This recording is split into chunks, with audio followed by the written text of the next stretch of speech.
Alright, today I'm going to be showing you how to do a brake and rotor replacement on a 2006 Toyota Tacoma. Now this would be similar to the 4Runners, all the other Tacomas and all that. Very simple setup. I mean, all you're going to need is a 21mm for the lug nuts, a 17mm for the caliper bracket, something to open up the pistons in the caliper so you can spread out the spread pads, and then 12mm to take off one of the brake lines. Very simple. Obviously a jack too. For the front, I'm lifting up the jack from one of the main frame supports right here. Now I did it at one on each side. I already knocked out that side, and I'm just kind of showing you how I'm doing it from this side. So basically just lift it up from right there. You can lift it up from other spots, like right here on the subframe. So you can lift it up. You can put your jack stand right there as reinforcements too. If you haven't already, give it a thumbs up, comment down below if you have any questions, and hit that subscribe button for more upcoming videos in the future. And we'll go ahead and start this video after the intro.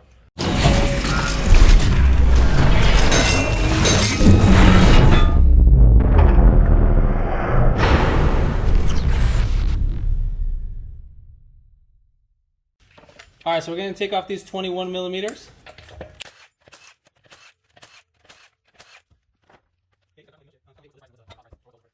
Alright, so there's going to be two pins right here. So there's one right here. We'll just pull these guys back. So it's actually kind of bent a little bit. But yeah, so there's these kind of pins right here. If it gets to focused. And the same thing for this one.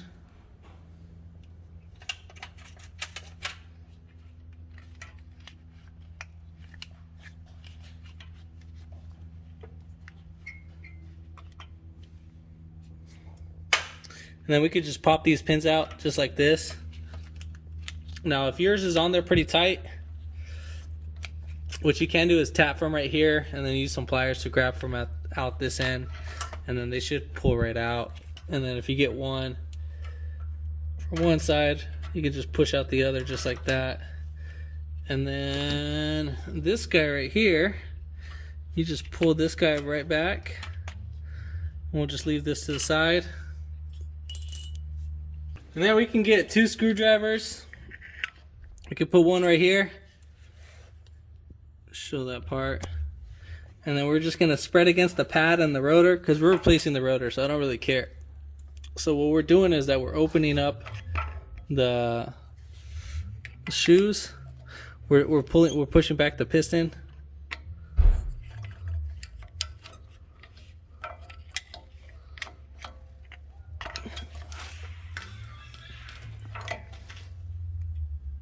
So you're going to pry in both directions. So you're going to pull back towards you, and then you're going to push towards the motor. So we're going to do that for both sides.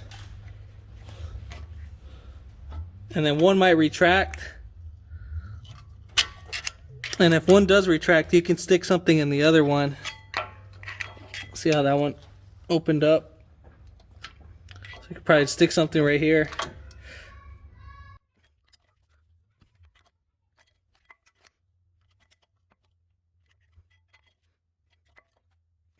Alright, so now we're ready to pull these guys out. And then we're going to take off this 12mm right here. And then we're going to go ahead and take off the two 17mm bolts that are holding in the caliper. So you got one right there.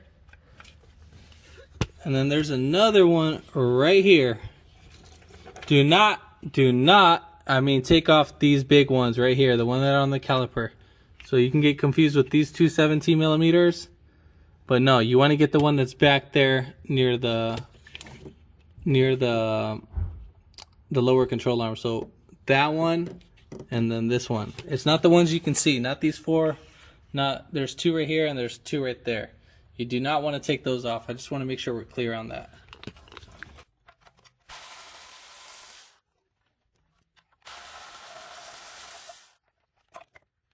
And then we can get the caliper, and we'll just put it over here on the side and just let it rest on the dust shield for a little bit. Then if your rotor's stuck, just grab a hammer,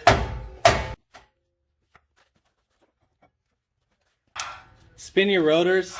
Make sure that your drums. Make sure that they're not bad, which this one is. So all I can do is recommend a replacement. See if he wants to do it.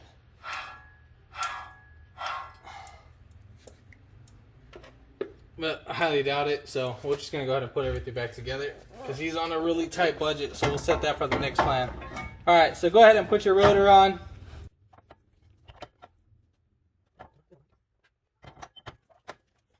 All right, so now we're gonna go ahead and put in our caliper back.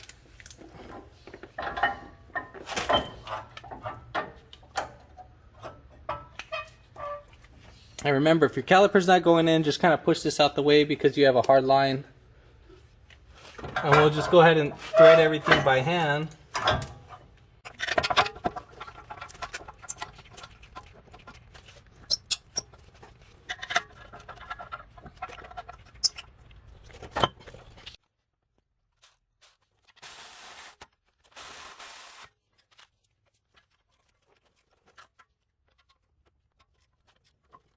All right, so we're gonna go ahead and lubricate our pads, contact points, right here and right there, opposite side.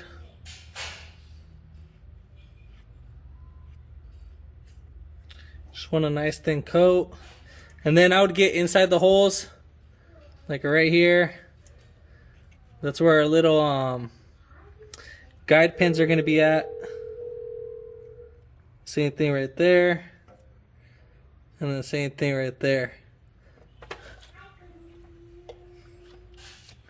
Alright, so now we'll go ahead and insert them.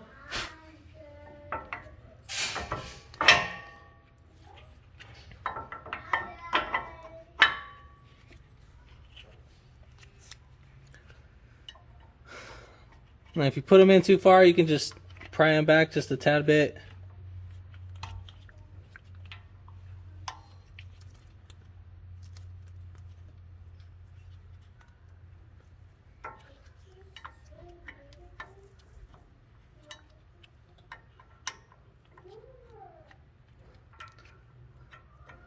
And the first one we'll put in.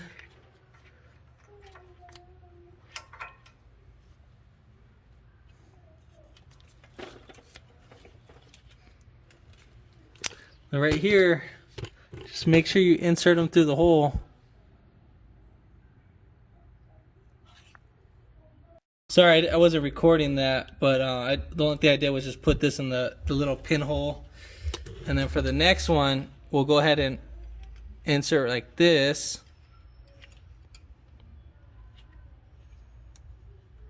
Make sure that these little things go inside the hole, and then you're gonna squeeze both bottoms and make sure that this pin is gonna go through them. So make sure that this sits right over it, and we want both pins to go right through this. So I'll show you right now. Alright, so we want this to go right in there. And then we'll just insert it right in, and just like that. That's how we want that to be. We want it to be fully inside. And then we'll get our other pin. If I can see it. Oh yeah, there it is.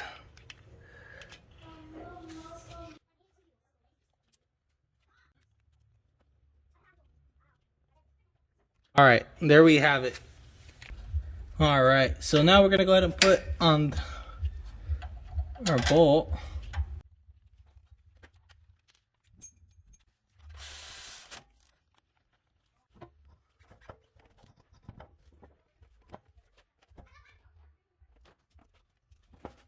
All right, so we're gonna go ahead and put on our lug nuts. Well, when you do that, make sure that you fully seat. So right there, you see how my lug nut right there is? We got to make sure that this is fully seated in for all the lug nuts.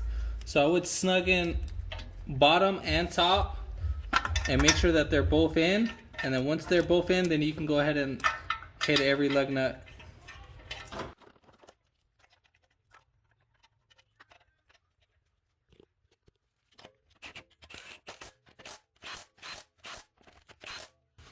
right, there you have it. Oh, you're gonna tighten the lug nuts in the star pattern. So 1, 2, 3, 4, 5, 6.